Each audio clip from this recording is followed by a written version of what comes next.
How's it going? Pedigreed Moth here, and we are back with Stories Untold.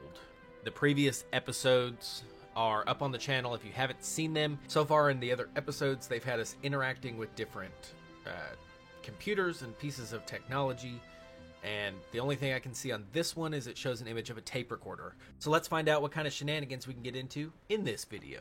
Alright, so all the other episodes have had the same intro. I showed it in the first episode. I haven't showed it in the other ones. More than likely this will be cut out because this is the same intro that it's been every single episode. I think that's enough of that for now. Maybe not.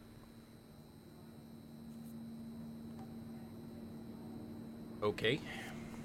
You're quite fond of this show, aren't you? Yes? Okay, come on. Let's get you down to the observation room. What am I being observed for?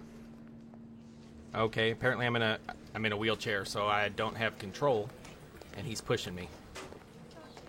This place must be starting to feel like home to you. I mean, Don't worry. what is this place? Try and get you out of here eventually.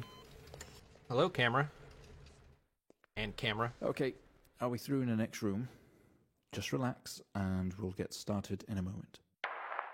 Right, Mr. Asian, now are you ready? Yes. Just hit record on the tape deck in front of you when you're ready. Okay.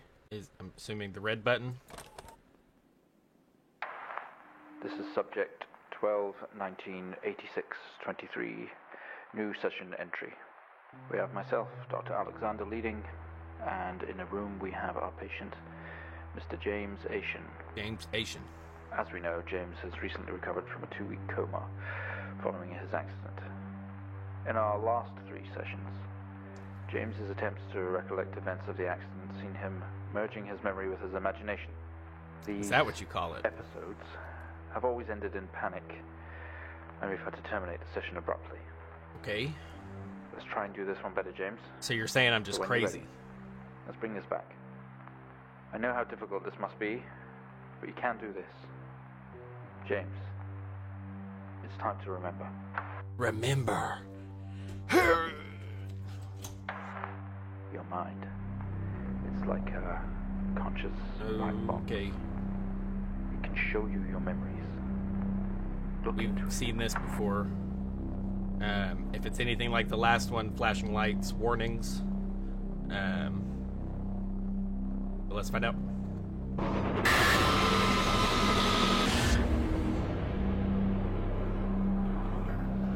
Okay. In your most recent episode, you recalled a false memory of a remote weather station.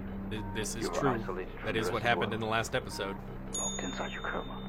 We interacted with you daily, encouraging you to wake. So they're saying Your I was in a family would coma. do number puzzles with you. Anything really to bring you back. People needed answers, James. Do you remember? I have another signal here for you, James.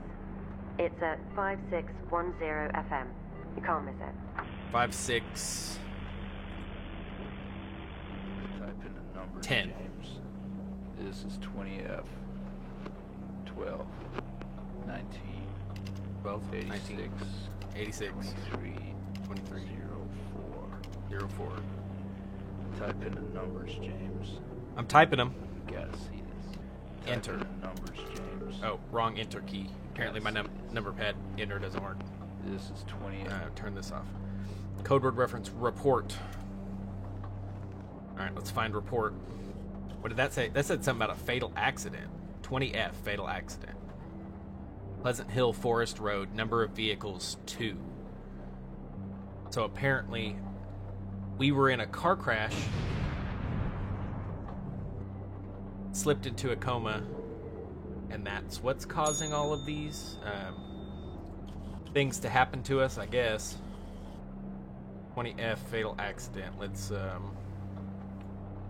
zoom in and read this. The number of vehicles 2. Date and time was 2386.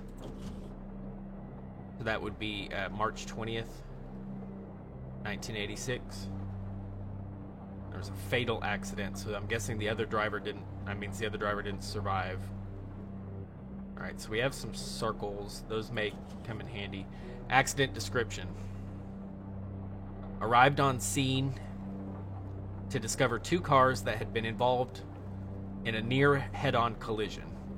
Mr. Asian found lying down outside his vehicle with head injuries. An ambulance was immediately called. His passenger was trapped in the vehicle in critical condition from wounds sustained in the collision. The driver of the blue sedan, Mr. Hennings, was found dead on arrival. It was noticed that there was a strong smell of whiskey from the driver and an empty whiskey bottle on the passenger seat. So drunk driving accident. Mr. Asian was questioned on scene. He described an oncoming blue sedan being clearly out of control, which he swerved to avoid. Mr. Asian's passenger was his sister. The driver of the blue sedan is an ex-police officer of 20 years. That's rough.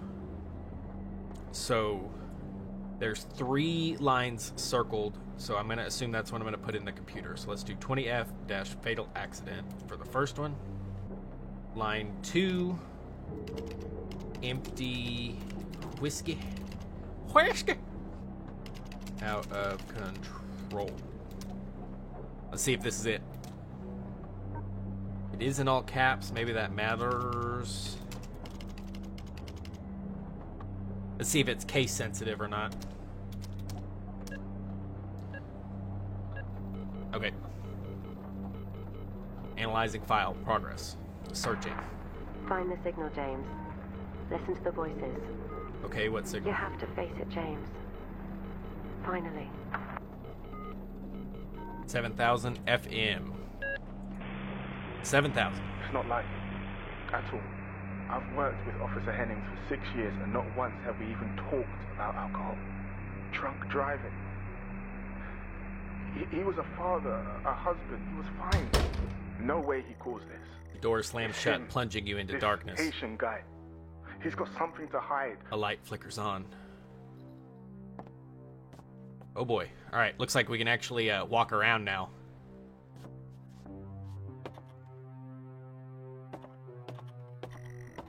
This doesn't make sense to you. It doesn't. Step out into the hospital ward, but it seems abandoned.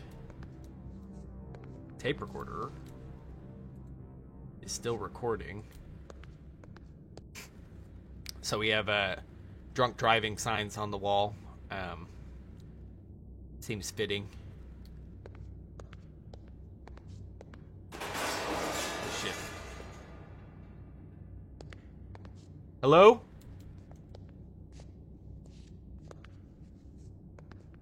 Hello? Peekaboo.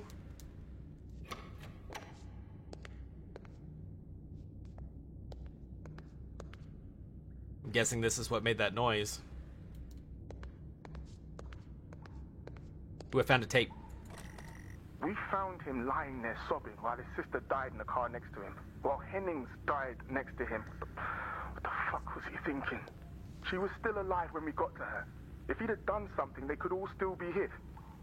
Okay, but not everyone knows what to do in those situations, not to mention fight or flight response. There's actually a third option. Some people freeze. And when you're in that type of intense situation, there's not much you can do. Sometimes.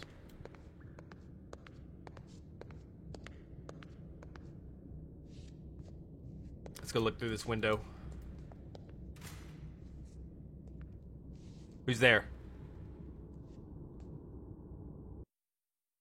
So, interesting enough, we also have this for our pause menu. Good to know. Alright, I see some keys.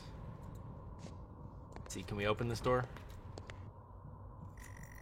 Grab the keys from the table. They weigh heavy in your hand. I don't like this. At least the other ones didn't give me this much freedom to move around. I don't like this. Surgery, coma ward. Let's start heading back this way. Day room. Check it out. You spent most waking moments in here. Here's Stories Untold. So this is what we've been watching. That crafted, I guess, episodes 1, 2, and 3. And kind of fused them with Mr. Asian's reality. Alright, let's go through the big double doors then. Open them both up. The waiting area is dark, but you feel a presence right behind you. Oh no. Nothing there. Guys, I don't like this. Alright, let's check elsewhere. Huh. Don't. Stop.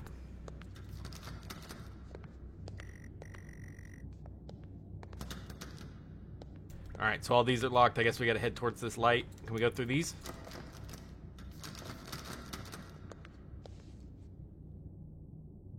Someone to get me out of here, please. You feel dread in the pit of your stomach. Yeah, I do. Ha! Ha!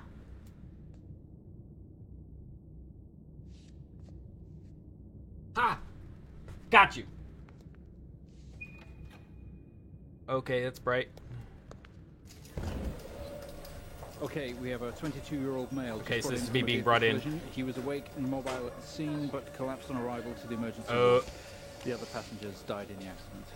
So that's the machines and stuff from Prepare for defib. episode 2. Charge full to 10 and give me 100 joules. Let's go, baby. Can we get this on the screen, please? The screen. Let's turn on the screen. That's X-ray. Infrared. That's my eyeball. Come on, 100 joules. Charging up full to 10. Alright, amps to 10, 100 joules. Is that this thing? Get it to 100. We're losing him! There we go. Okay, we're at 100 joules, 10 amps. Charge! Clear! Clear. No reaction from first stage. Let's try higher. Okay, I got this now. Joules. Keep the amp charged at 10. Amp to 10, bring this up to 200 joules. I'm going. 200. Start. Clear. Oh. Okay, we have a reaction of some sort here, a weak signal. Oh, we got some heartbeat. Let's keep going. Increase again. 360. Let's go. 360. Charge full. 360. Go. Come on. We're losing him. Hurry. We're losing him. Someone's got to invest in a faster dial. And clear. Clear. Oh. Well, would you look at that? Oh. It seems we have a pulse. Oh. Rhythm is stable. We need to run an X-ray right away. X-ray. Got that. All right. Let's crack these off. Let's turn on the X-ray. Switch it to Where X-ray. are we with that X-ray? Let's get it going now, please. All right. X-rays. See what's going on. Looks like an intracerebral hemorrhage. Oof. We need to drain this now to relieve No idea pressure. what that is. Prepare for trepanation. Switch on a drill, please. Drill on. You need the camera? Yeah, you need the camera. Let's drill it. Mr. Asian, you've made excellent progress. Oh god, they're You're drilling doing me. well. We need you to stay calm. Oh, no. And relax while we go through these next steps. We're going to attempt to alleviate some of this discomfort. Oh boy.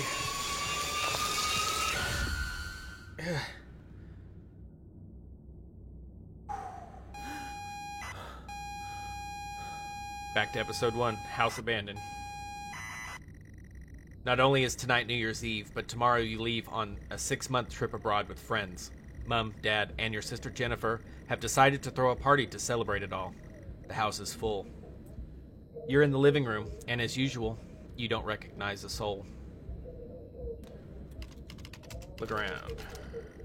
The room is full of chatty strangers, mostly friends of Mom and Dad. There is a door to the hall. Go to the hall. You push through the crowd into the hallway. The hallway is as welcoming as ever, only this time the folks have put a great big banner up across the main wall.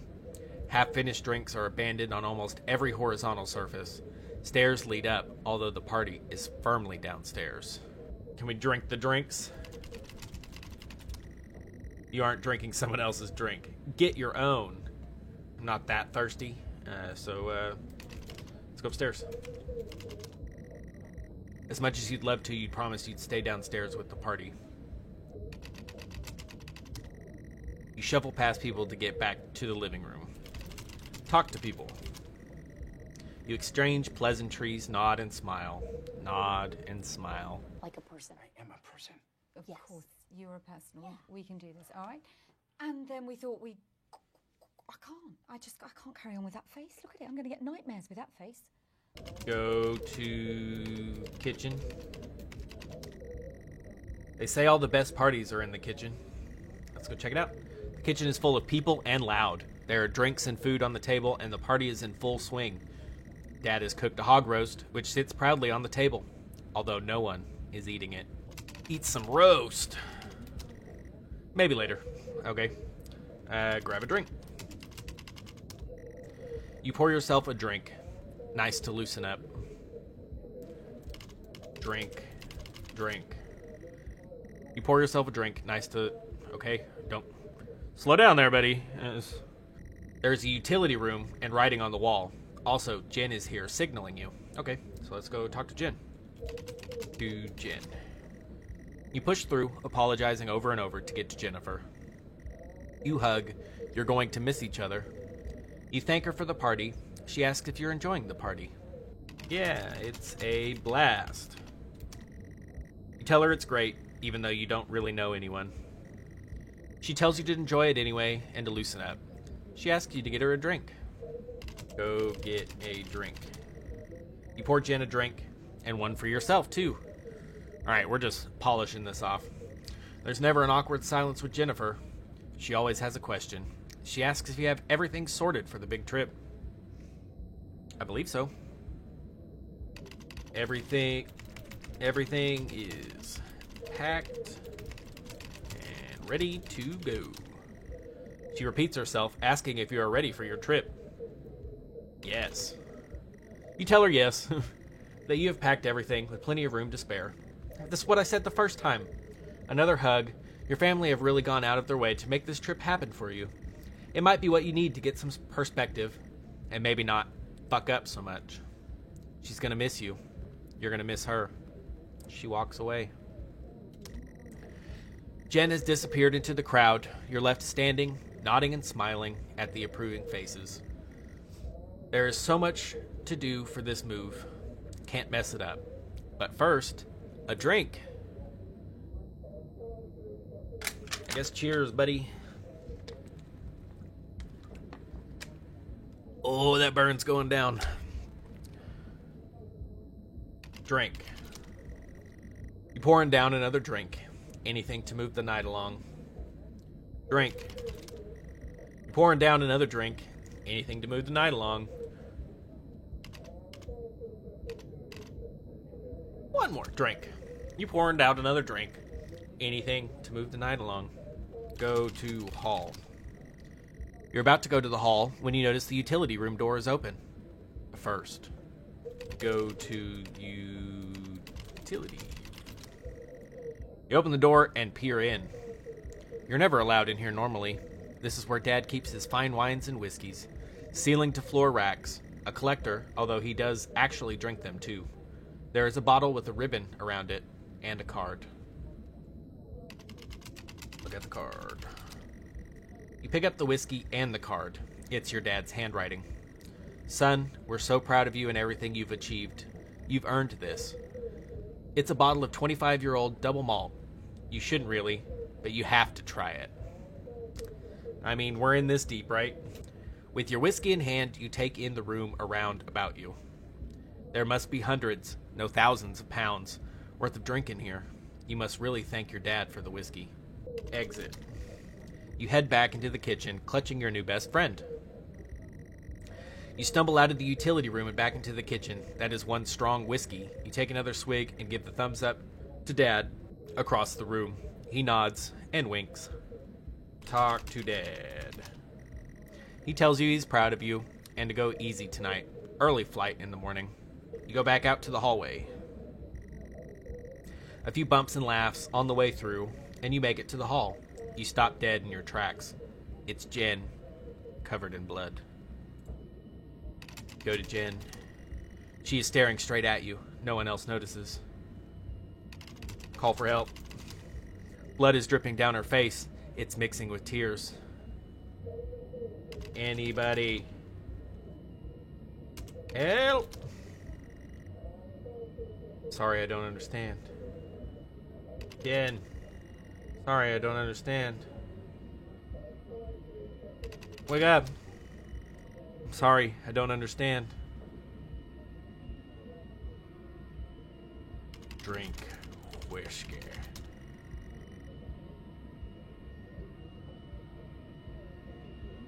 Guessing that's Jen. I'm sorry. I'm sorry, I don't understand. We tried our best, Mrs. Asian, but her injuries were too severe. No, I don't understand. I was just talking to her.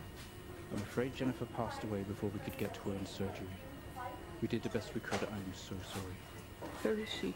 Let me see her. Please, Mrs. Asian, take a seat. I don't want to take a seat. Let me talk to her, now. I'll arrange for you to see her. In the meantime, James is in recovery. He's stable. It's a rough situation to be in. I don't want to see him.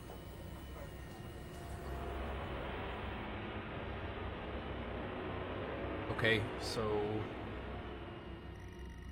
you are standing in the hallway. Something has stopped you in your tracks. While searching your mind, your sister interrupts.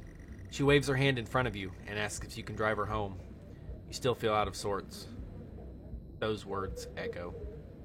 Obviously, I should not be driving anywhere. I've had so many drinks.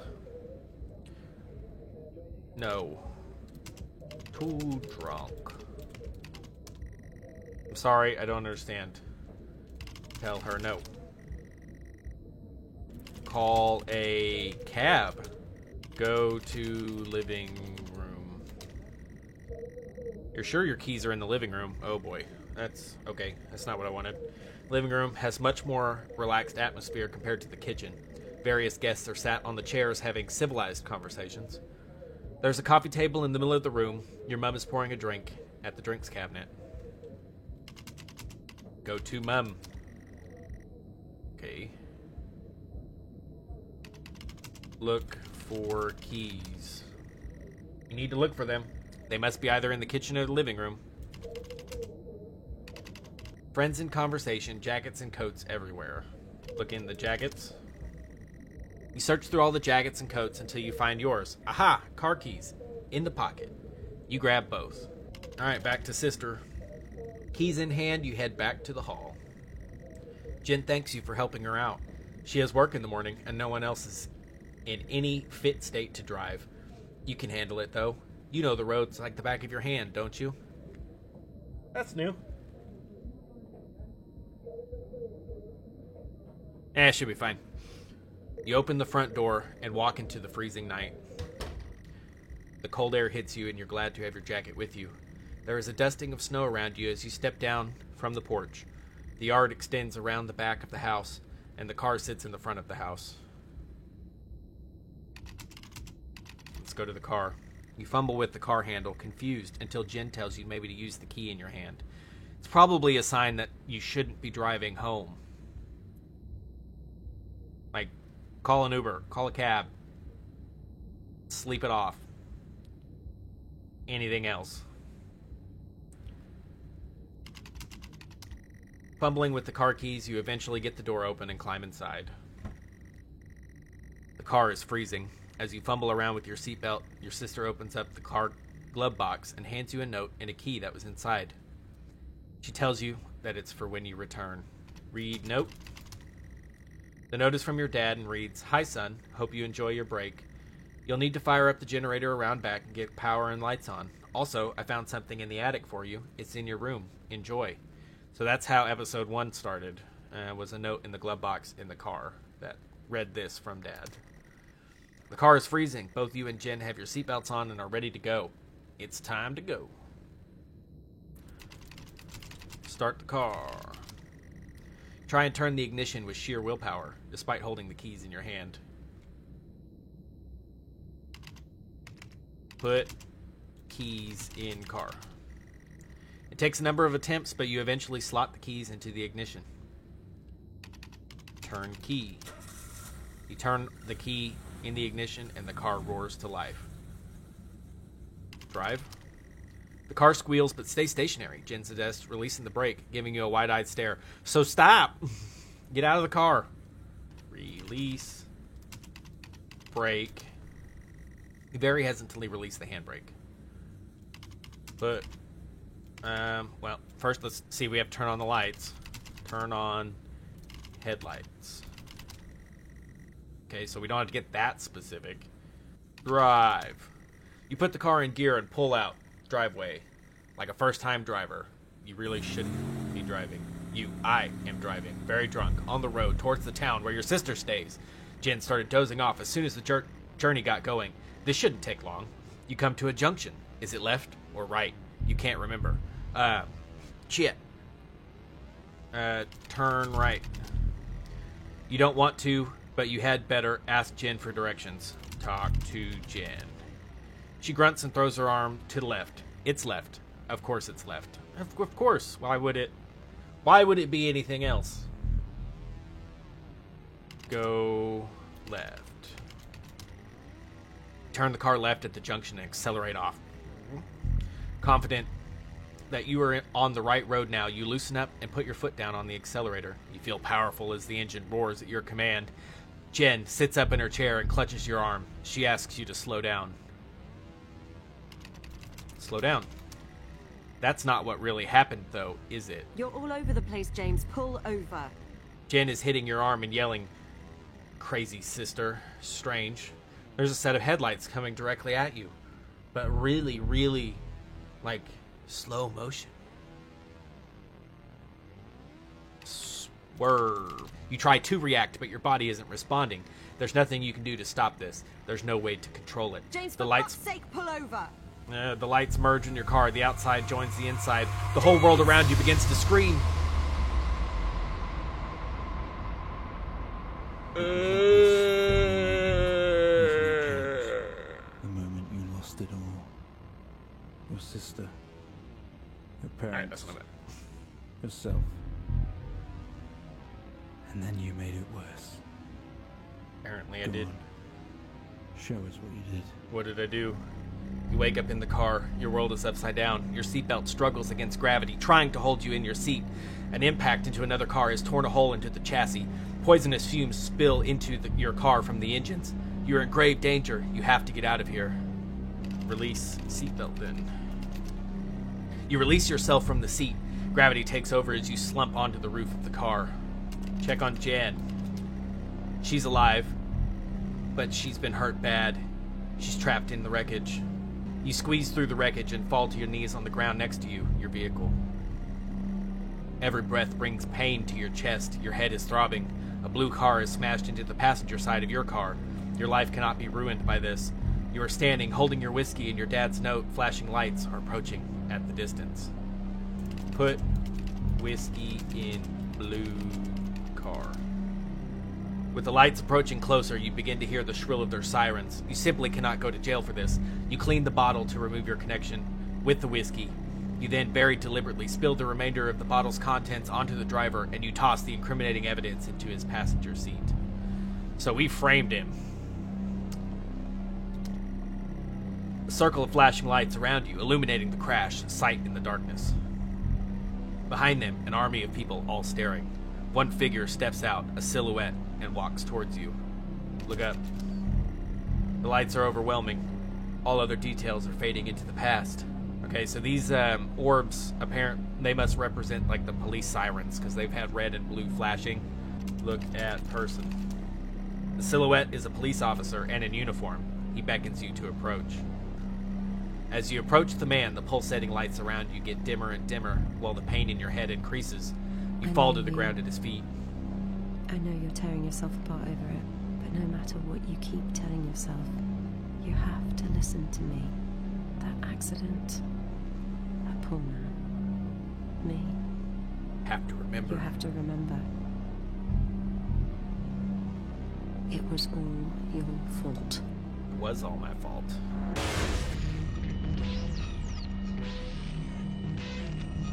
I know what you did. How you left me there to protect yourself. Planting evidence on some poor man. You went headfirst into that officer and you wrecked all of our lives. I'm sorry. And then you couldn't even take responsibility. It's not my fault. Did the right thing for you and no one else. Save yourself.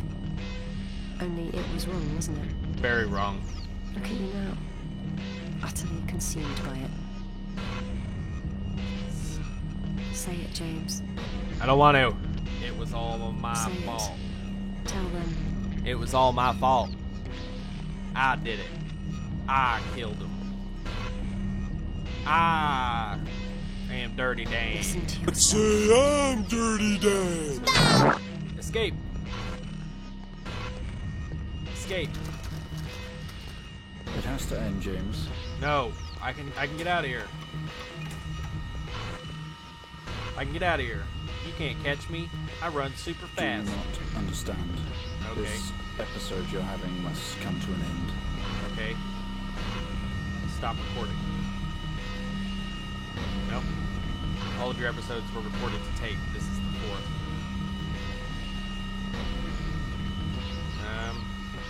Go back to where we started.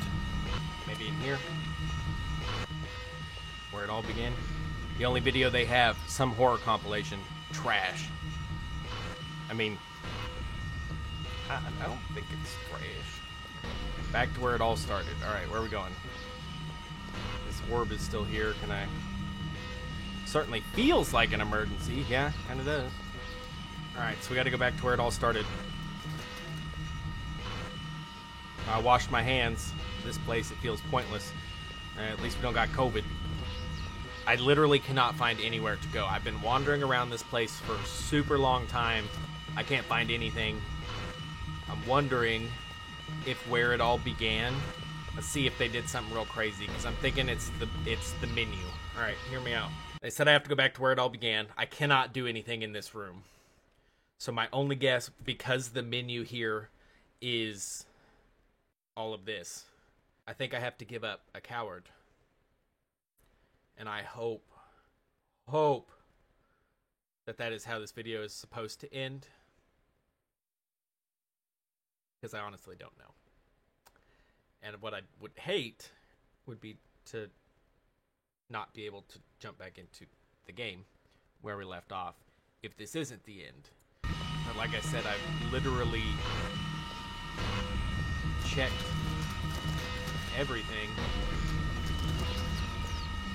And I don't have any other options.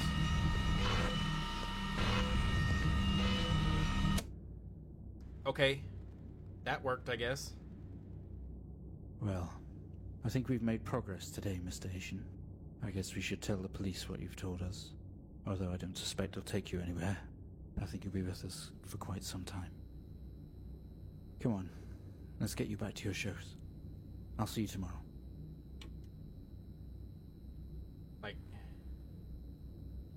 I don't know if that's how it's supposed to end.